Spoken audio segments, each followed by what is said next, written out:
right, good evening, everyone. Thanks for coming tonight. Really appreciate it. I know that there's a UConn game at 7:30, so we'll do our best to get you out of here on time. Again, my name's John Reiner. I'm the Director of Planning and Development Services for the town of Groton, and this is the second of a series on these community conversations that we're doing. Each one of these, we're trying to mix it up on where we are going to be located, as well as kind of some of the format of how we're doing this. This event was put together by our office and some of our partners from other departments around the town. And you know, people have asked, well, why are we doing this? We want to just talk to you a little bit differently. We want to engage with the public. We want to encourage you to talk to each other, not necessarily about a project or a plan or some new development that's happening, but just some general issues in what, you know, the role that you have and that some of these larger planning demographic issues have on the town of Groton. And these are issues that we might not think about day in and day out. Some of us do, us professional planners and economic development folks, but it impacts you every single day in the things that you do in Groton.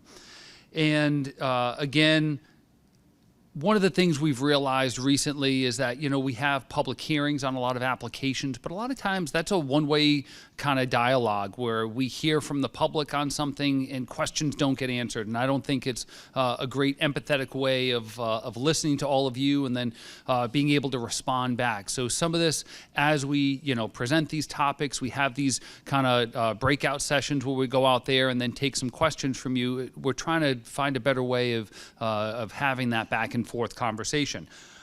Before I continue much further, I do just want to point out restrooms are right outside this room on the right-hand side.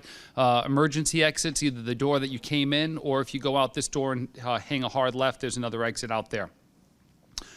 In addition to the meetings that we're having of these community conversations, we're also starting to hold these continuing the conversation meetings where we'll have something up for the next one where we're just going to go to the library for an hour and a half. Myself and maybe some other staff members will be there to just talk, and we can, you know, have some boards up or some dialogue, but really to answer questions about either what's happening in town or some of these larger issues that we're covering, whether it's our plan of conservation and development, zoning, housing, public property reuse, etc. So the agenda for tonight, so John Guszkowski is here tonight. He's going to give a talk about planning, zoning, how all that works together in the implementation in town. He's going to give a talk for about 20 or 30 minutes. Then we're going to take a little break, go out into the room we were just in before we're eating. We have a bunch of interactive boards. And a couple of those will be sticky dot exercises, but really the majority of them, it's to promote some dialogue between you and us and just start having some conversations. We want to, again, get more feedback from all of you. We'll then, after maybe 15 or 20 minutes out there, come back in here and have a little bit of a question and answer session.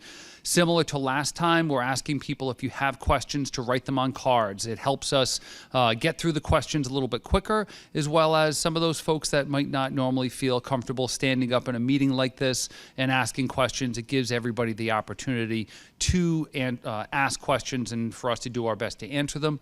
If we don't get to all the answers, again, that's something that we can bring up and talk about in those community conversations, as well as we're going to try to put some things up on our Greater Groton page. Again, if you haven't heard of Greater Groton, we have some handouts out in the hallway. It's an interactive page on a lot of topics of what's happening in town, not only planning and development, but some of the other topics and areas of what's happening within the town. Again, tonight we're going to talk about our master plan, our plan of conservation and development, what that really means and what it means to you, what zoning is, how that's implementing our master plan, our plan of conservation and development, and, you know, how important community engagement in your participation is in that process. And this upcoming summer, we're going to begin rewriting our plan of conservation and development. This happens once every 10 years, and we're trying to really get ahead of the curve on this. That plan, we have to have it done by June of 2026, so we have more than 2 years to do it. Plenty of time, but we want to start engaging with people now to hear what those hot topics are. And now on to our guest speaker.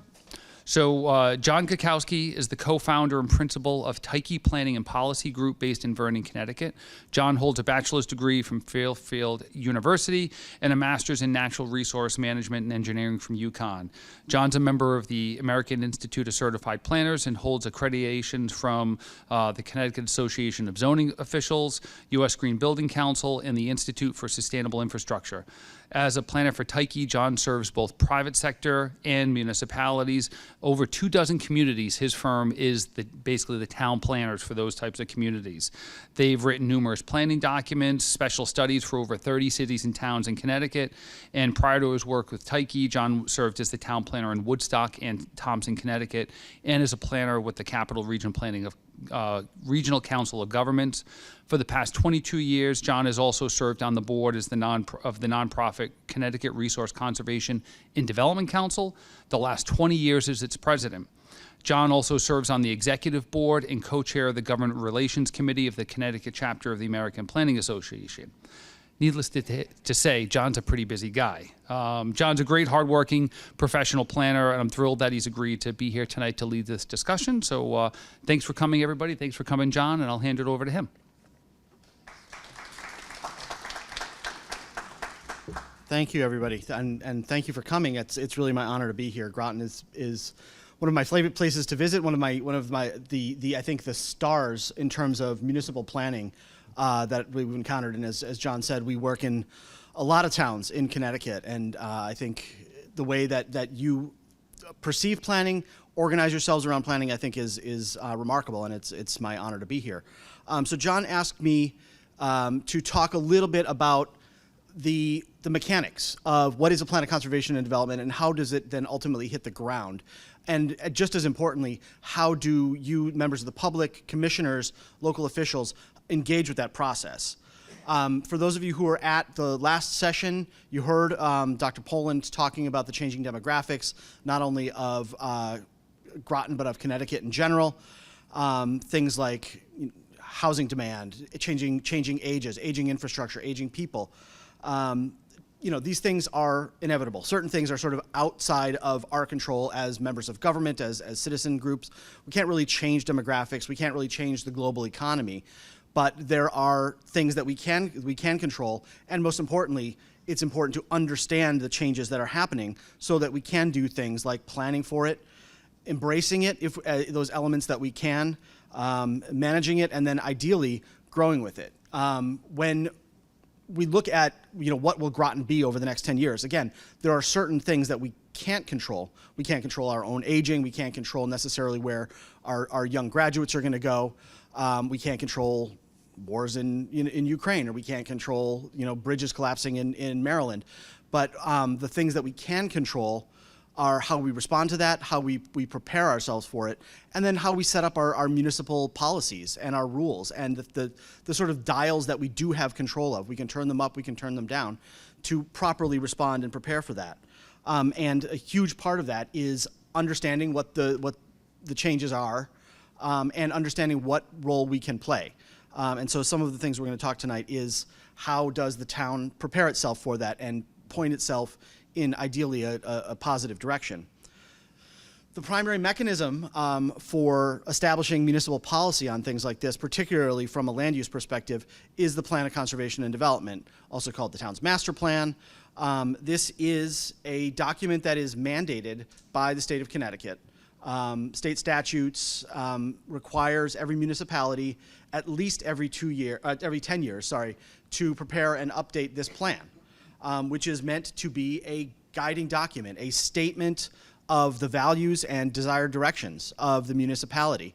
And not only that statement, but also something of a roadmap to get down the road from where we are in the present day to that point, a decade in the future. It's meant to be a living document. It's meant to be, not something that is etched in stone and hung on a wall and not changed. It's something that is meant to be revisited and responsive and updated, so that it adapts to changing conditions. I mean, so the current plan is the 2016 plan, right? And 2016 was before the Trump-Clinton election. It was before COVID. It was before, a huge housing, trough and then a current boom. It was before COVID-related telecommuting.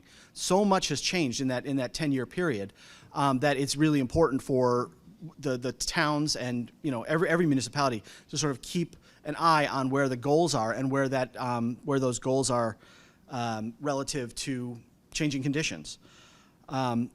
It is important for a number of ways, and we'll get into some of these things. Fundamentally, it's a creature of the Planning Commission, and in the case of Groton and a number of other communities, a combined Planning and Zoning Commission. But the state statutes designate the Planning Commission to come up with this plan and to be the entity to adopt it.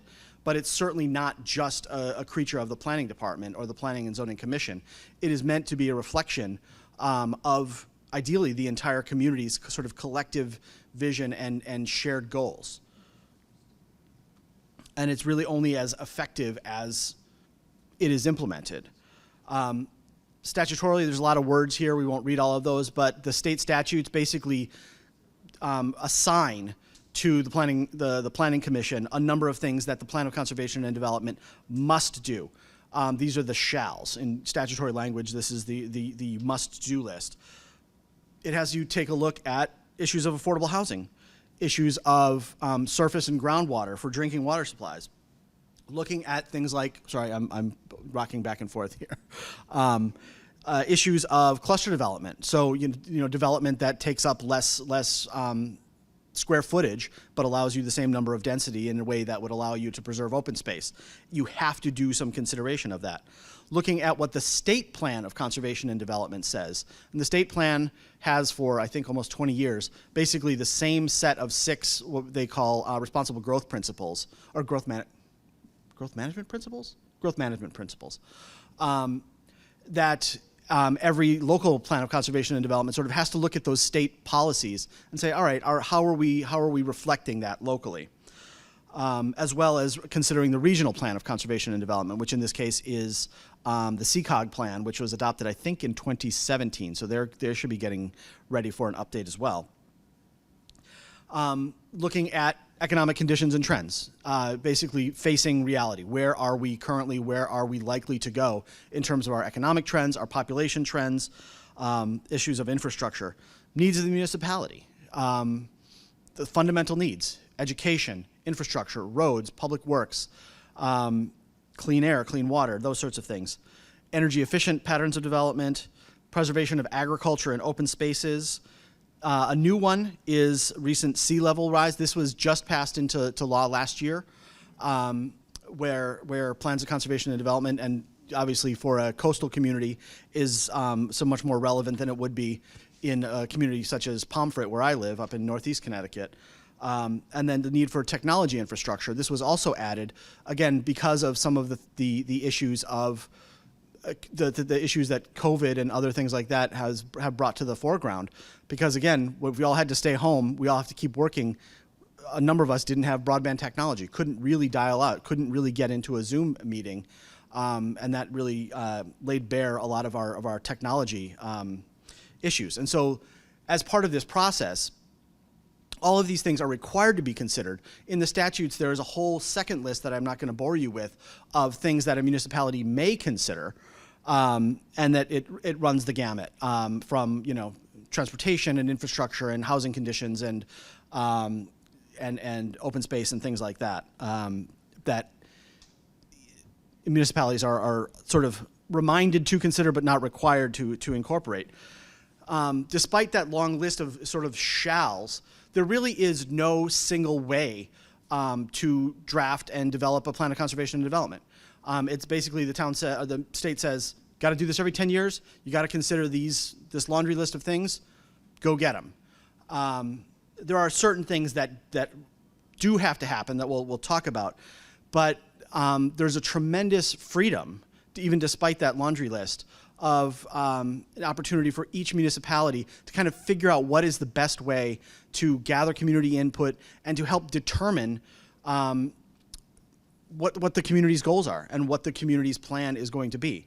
And I think what's interesting and admirable is that Groton is taking, a full 2 years ahead of the deadline for your next plan to have these community conversations, and not only make sure that everyone sort of has, or as many people as possible, have sort of that same baseline understanding of what's required and what are really the knobs we can turn, what are the tools available to us, but also to make sure that there is plenty of time and plenty of opportunity for the public to interact with those ideas and to make their voices heard.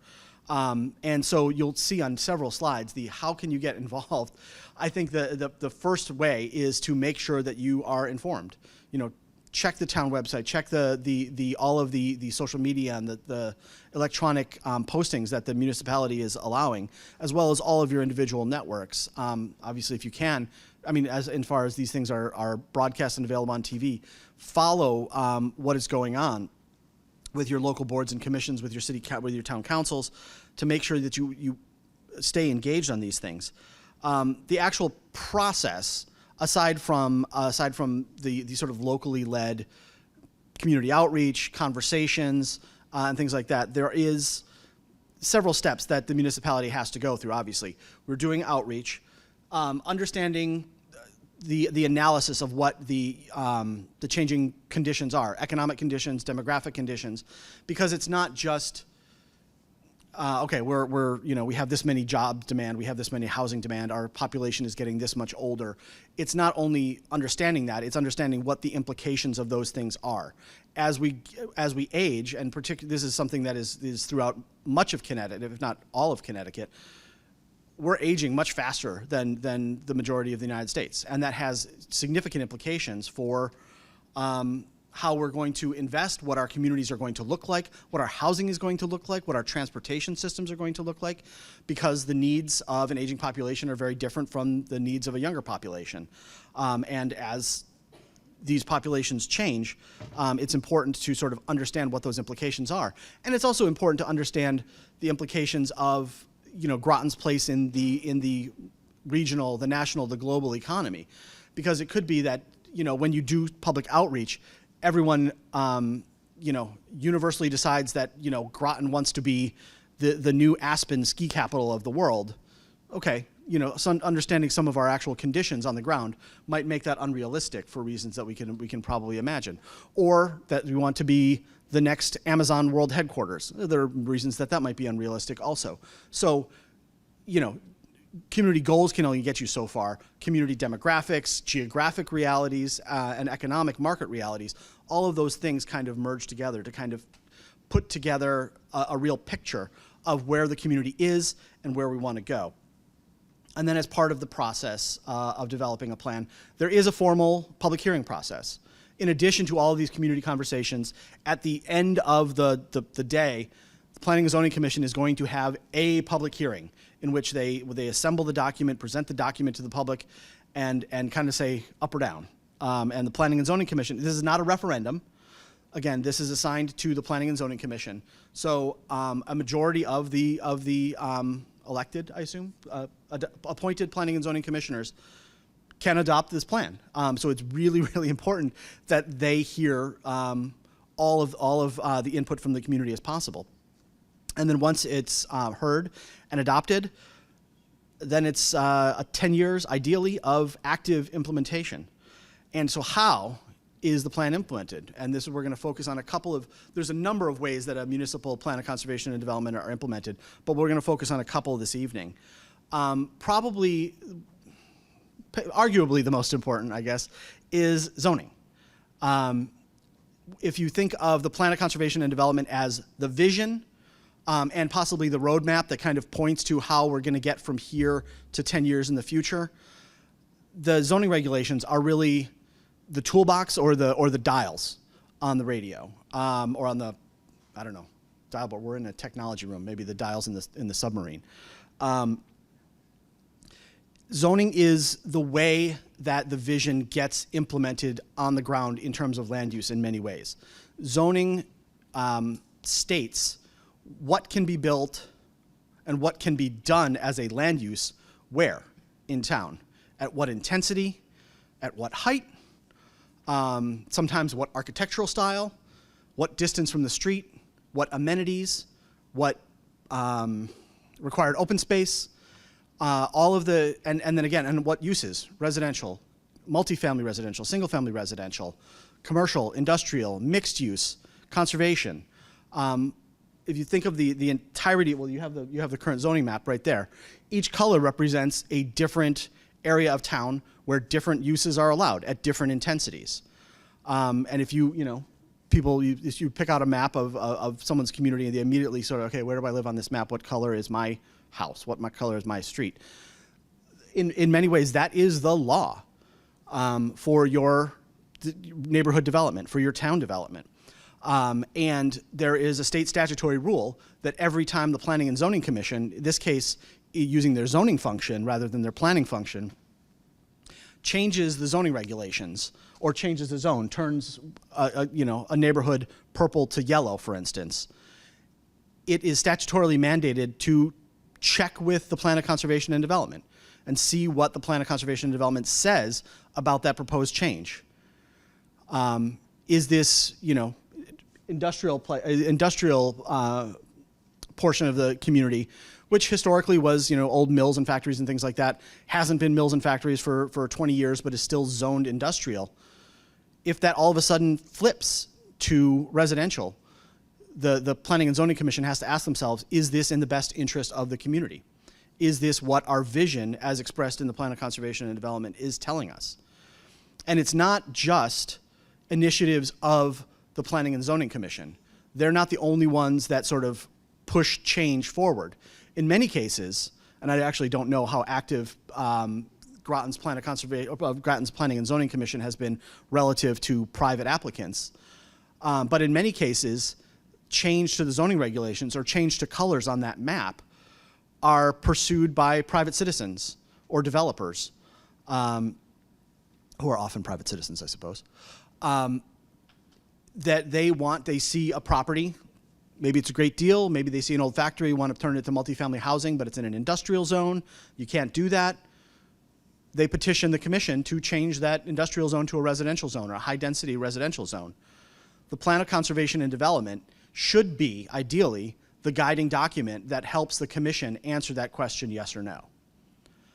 And if the commission did not envision that sort of change, if they didn't understand the demographics, if they thought that all of a sudden, we're going to start manufacturing motorcycle parts in Groton, and they wanted to leave that vacant industrial facility vacant for a little while, keep it industrial because we just know that motorcycle parts are going to be huge. They're not necessarily understanding the reality on the ground, and it's an opportunity missed, and perhaps it doesn't necessarily reflect the best interests of the community. Now, not in all cases do planning and zoning commissions reliably follow the recommendations of the Plan of Conservation and Development. Boy, they really should. But again, as we've seen, changing conditions. If for instance Groton had a hard line on working from home, home-based businesses, telecommuting regulations back in 2016, we're all of a sudden hit with COVID. The Plan of Conservation and Development obviously never anticipated anything like that, and so it may not have stated that flexibility in terms of telecommuting, in terms of home-based work, is appropriate. But again, the world changed, and it's important for that plan to reflect the changing world. If you look back historically, zoning standards have also evolved, and zoning tended to be fairly rigid. And historically, from when zoning started nationally about 100 years ago, it tended to be fairly isolated, fairly regimented, what we call Euclidean zoning, where only one use is allowed on one property. And, particularly in suburban contexts and in rural contexts, you have big lots, big setbacks and things like that, where a lot of our favorite places, Mystic and Pequannock and sort of our downtown areas, were largely developed before zoning, were largely developed before the 1920s.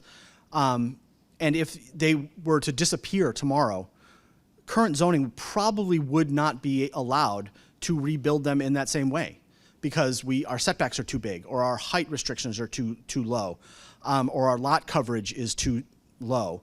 And so what's really important is for the Plan of Conservation and Development to reflect a vision that then can be turned into zoning regulations to help the community achieve that vision, to make those things possible.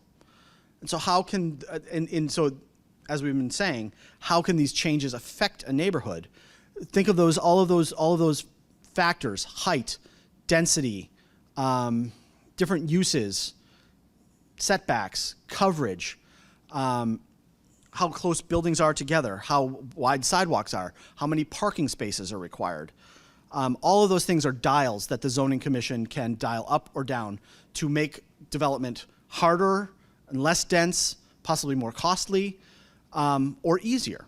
And some of the vision expressed in the 2016 plan that have already been changed as part of the implementation over the last 8 years or so, some very positive things have happened, and you would be more familiar with these than I have. But, excuse me, the barn with the outdoor patio being allowed to be closer than the sidewalk, before the last Plan of Conservation and Development, that was not possible. That would not have been allowed. But the Plan of Conservation and Development expressed a vision. The Planning and Zoning Commission implemented that vision by changing their regulations to make certain things easier. To, for instance, require a 10-foot sidewalk, and to allow for conversion of former business uses to multifamily uses. Each of those things was not possible 10 years ago, but because of the vision, because of the direction that the community identified, those changes are possible. And similarly in Mystic, as I said, Mystic was developed far before zoning. Buildings right up against the street, right up next to each other, higher than zoning traditionally would allow. But we love those places. And so if we want to continue to build in places in and around Mystic, the zoning regulations have to reflect the reality of what we want to see. Obviously, we want to make sure things are safe, that things aren't overcrowded, things aren't creating, hazardous conditions for public health, public safety, obviously all those things. But the zoning regulations need to reflect what the vision is of the community and make it as easy as possible for that vision to be achieved, and for an applicant, for a property owner, for someone adding to their building, looking to add an accessory apartment, looking to build a business or a multifamily development, as easy as possible to do that in those areas that the town has identified as important for those uses. And so what happens if you don't pay attention to zone changes? Again, the municipality, the Planning and Zoning Commission, is not the only one that makes these changes. They're not the only one that pushes projects forward. A lot of this is driven, and I think probably increasingly so, as particularly the housing market gets more and more heated and demand for housing is increased. A lot of these changes are being pushed by private developers, by people recognizing a market need, are changing demographics, increasing work opportunities, the need for housing, for instance. You will see people pushing forward for these things. And it is much, much more useful to be involved at a very early stage where we recognize, again, recognizing the changing demographics, the needs of the community. We are aging, maybe we need more downsizer housing, we need more starter housing for young families, we need more apartments for young workforce. We recognize that that's a need, and that's also an opportunity. But the Plan of Conservation and Development should tell you not only we want to embrace these things, but we want to embrace these things in certain areas of town where it makes sense. Areas where we're not going to be interfering with critical natural resources. Areas where we do have public sewer, public water, high-speed broadband, and other critical infrastructure. Those are the areas we want to focus. However, there might also be areas that have public sewer, public water, broadband infrastructure that are sensitive for some other reason, for historic reasons, or for some other, for some traffic reason, or for other infrastructure being inadequate, that might not be appropriate. And this is the time to get involved with those things, so that we aren't in a case where we're all caught off guard by a development application in your backyard, literally, in a neighborhood where the community, it doesn't make sense. But because in certain cases, the plan of conservation and development might be silent on it, or there might have been some decision by the planning and zoning commission that, yeah, let's target this little area for development, and that could be something that's adopted largely out of the public eye because people aren't, I shouldn't say out of the public eye, out of the public attention, because people aren't engaged with the process, and then that little targeted color on a map lies dormant for 7 or 8 or 9 years, and all of a sudden the Planning and Zoning Commission looks at the map, or some developer looks at the map and say, oh, well, this is where we're targeted for some mixed-use development or some multifamily development or for some light industrial, and the neighborhood had no idea. And then we're all, facing one of those very classic, pitchforks and torches, angry public mob in a public hearing sort of thing. All of these things could be and should be addressed years ahead of that and express our vision collectively so that we are all sort of pointing in the same direction and know where we want the community to go.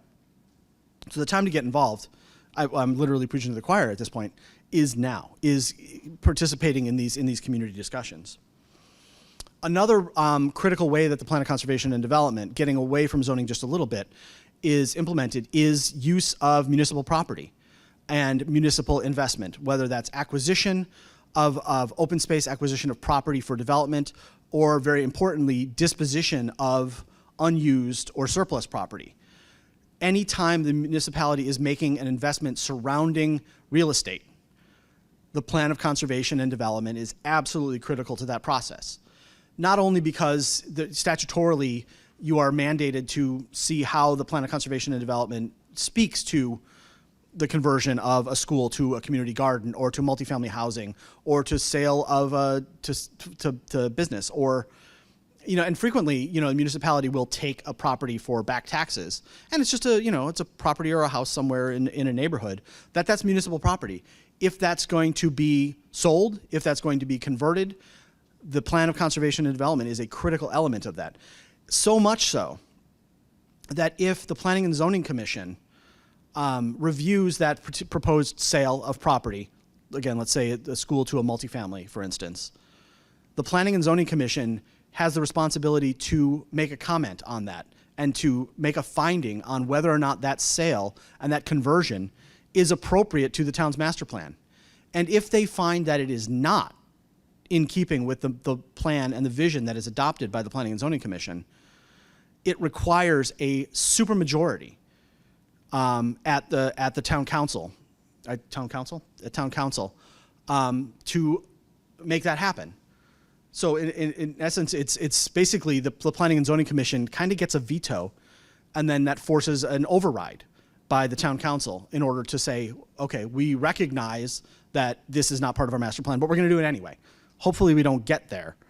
But the Plan of Conservation and Development is really, really critical in that really important discussion about using public property.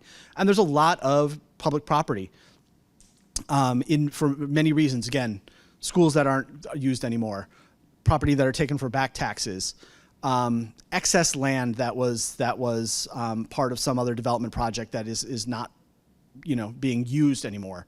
We're not talking about converting a park to a high-rise apartment or some piece of critical open space to industrial land. We're talking about primarily those pieces of property that the town doesn't have an active or planned use for. But the Plan of Conservation and Development can also inform that process by saying, we really want to convert some of these schools to community centers or some other municipal amenity, some other municipal resource. This is the time, this is the process to get involved with that. So a couple of takeaways that, again, sort of recapping and looking forward. The town is establishing a vision for 2035, adopting this plan, in the next 2 years to guide us through into the next decade. It is critical that the public is as engaged as possible. And the recommendations, the vision that is expressed in this POCD will be implemented. And I can say that with confidence because you have an excellent staff that works to do just that. The Plan of Conservation and Development, in many ways, is John's to-do list. You know, we want to preserve these parts of town. We want to develop these parts of town. We want to rezone these parts of town. We need to run trails from here. We need to fix intersections. We need to add sidewalk. All of these things are expressed in the vision of the POCD, and these ideally will guide municipal decision-making on many, many levels over the next 10 years. And it's not just about the community as a whole, but it's also about each neighborhood and its contribution and how it interacts with all the other neighborhoods and all the other elements in this community together. And the town is doing its best to engage the community.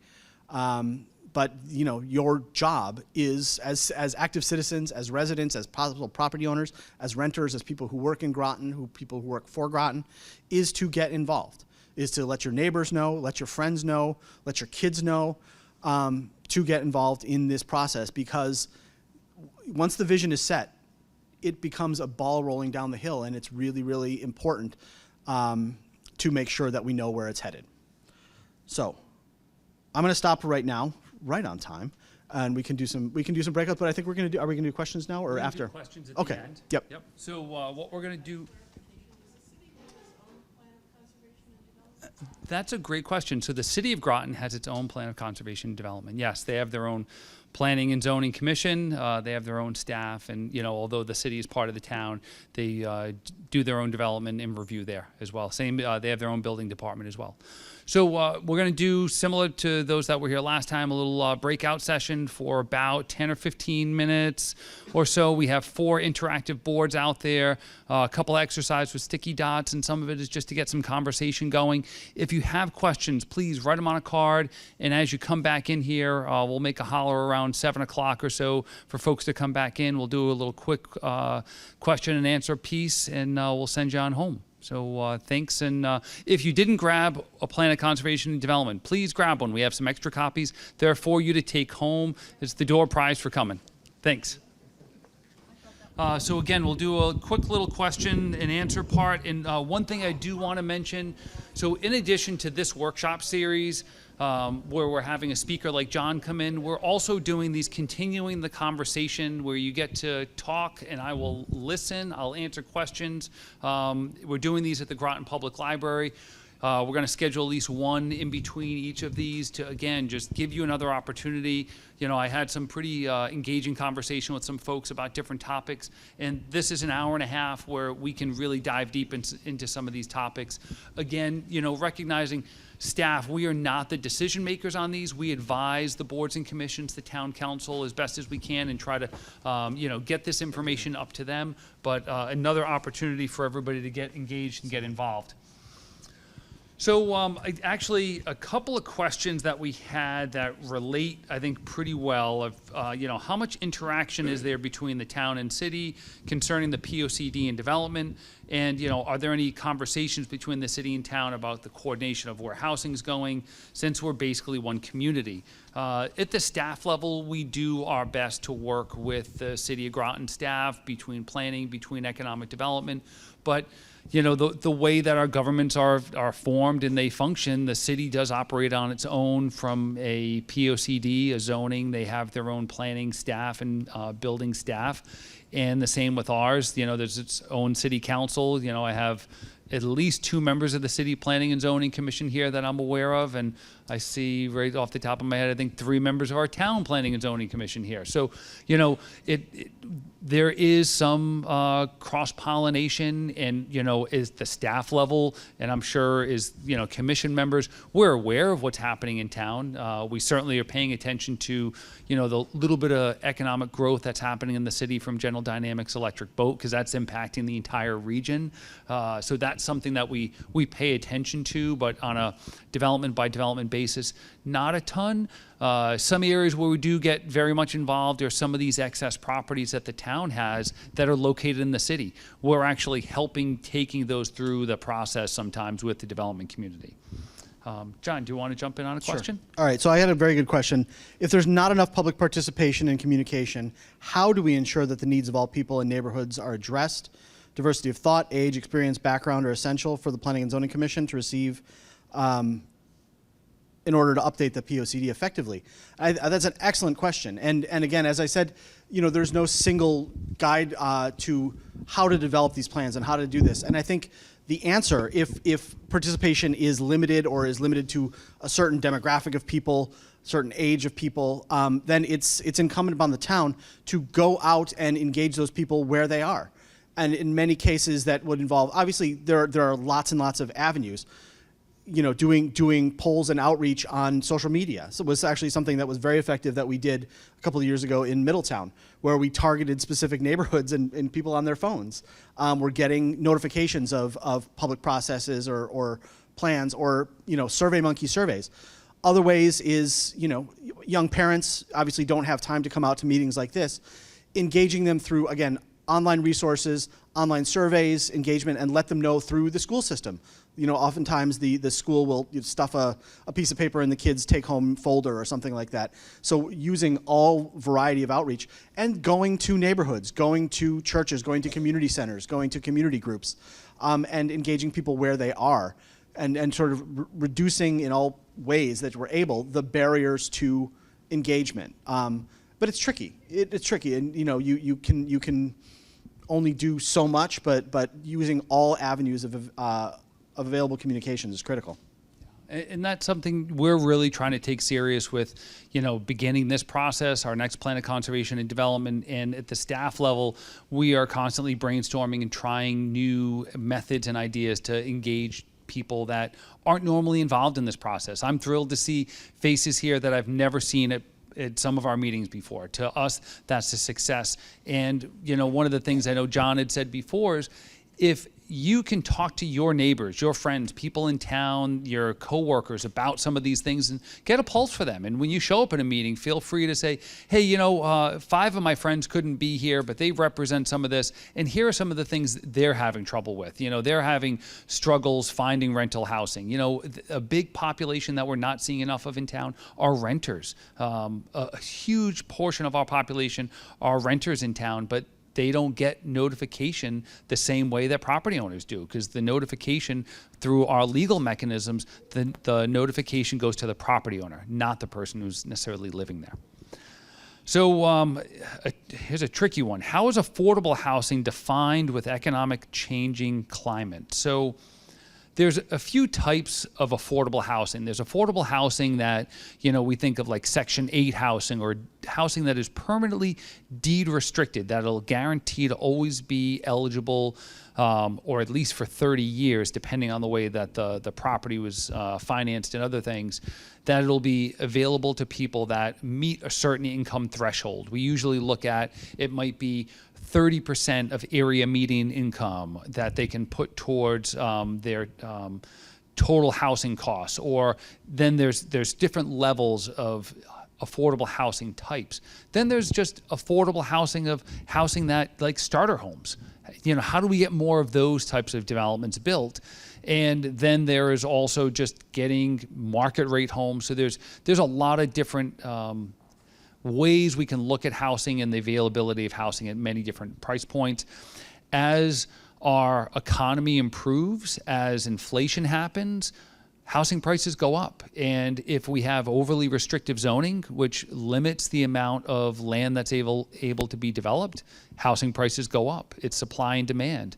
If there's a huge demand, so I know some folks don't like the fact that we need 6,400 housing units in Groton. That is the demand for housing units.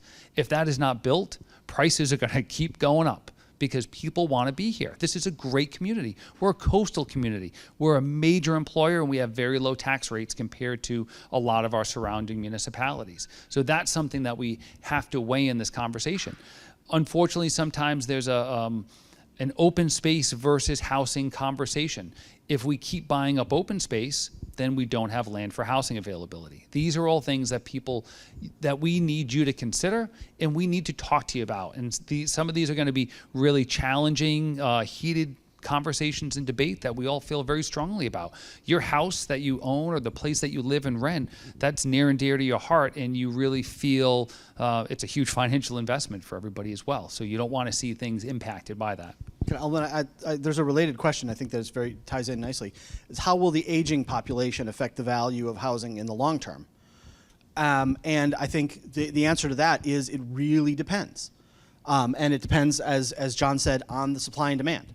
What we've seen in a lot of communities is that older population is staying in their houses, not because necessarily they want to, but number one, primarily because they want to stay in town. If you love Groton, you want to be here, you want to downsize, you've got a 3,500 square foot house that it's just you and your spouse, or just you as you're aging. It's too much to take care of. It's more than you need, but there's nothing available to downsize into, and so building housing isn't necessarily just for young families, isn't just for renters. It's also for our long-term residents, our seniors, our downsizers who are looking to, reduce their footprint, reduce their costs, reduce their maintenance needs. And so if we build that housing, then every house that a senior moves into and downsizes out of becomes an available house for the next generation. And so in many ways, that's a really important cascade that, the senior population, those houses, if we're not replacing them, housing prices will continue to rise because the demand is there and people are willing to pay more and more and more. But if people have a place to go, then more houses will be available for the next generation, and hopefully prices will moderate. And one of the things that's unfortunate, not to be morbid, but you often see in some neighborhoods, nobody wants to sell their house, and people will stay there because there's nowhere else to go. And the only time houses in those neighborhoods come on the market is when people pass on. And then you see, oh, there's a, so-and-so passed away and now their house is available. And, to get that slice of the American dream, to get that starter house in a really nice neighborhood in areas of town, people shouldn't have to wait till that happens to be able to get into some of these neighborhoods. We should have available housing for people. We have a lot of evictions that happen in Groton because people can't pay their rent or the rents are too high. There's a lot of homelessness here. Those are issues that, we need to start grappling with as we think about housing and, creating the housing that is needed for our population, whether it's an aging population or, where are your kids going to go as you want to get them out of the house. They're 35 years old. It's been enough. Come on, time to find your own place. But if we're not building housing in town, there's nowhere for them to go, in Groton, in Connecticut. A question I had is, when are we going to accelerate the town property disposition process? One of my favorite ones. So that's something that we've been working on for some time with the town council, and really the ball is in the town council's court on that one right now. I know we had on some properties for Pleasant Valley School in Groton Heights, the council had a public hearing recently, got some feedback on those. And at the staff level, we're waiting for the council to meet again on those and give us some direction to craft up a request for proposals, which we'd then put out on the street. Actually, that request for proposals needs to get reviewed by the Planning and Zoning Commission and the RTM. Then the council gets to review it again. Then they'll direct staff to put it out for probably a 2-month time period. And then there'll be a whole process that the town council dictates of how those development proposals are reviewed. We'll see something potentially happen similarly with SB Butler. Along those lines, sometime, I think in the next couple of months, we'll probably have a meeting like this to start talking about that excess property process. That's not a public hearing. That's not something that's really formal, but just engage all of you and others that want to get involved to hear about some preferences. All right. Okay. So that's all we have for questions from folks. So it's 7:18. I said I'd get you out here at 7:15, only a few minutes over. We really appreciate you coming. If you haven't checked out the Greater Groton webpage, please click on there. Soon we're going to have a Groton 2035. That's our catchphrase for our new plan of conservation and development, our master plan. We're going to have a specific page up there for that. Some videos about zoning, about long-range planning, some survey stuff that's out there. And really appreciate all of you getting involved. And maybe I'll see all of you on Tuesday, April 9th at the town library. So have a great night. Thank you. And just thanks John again for coming and giving us his attention and presentation tonight.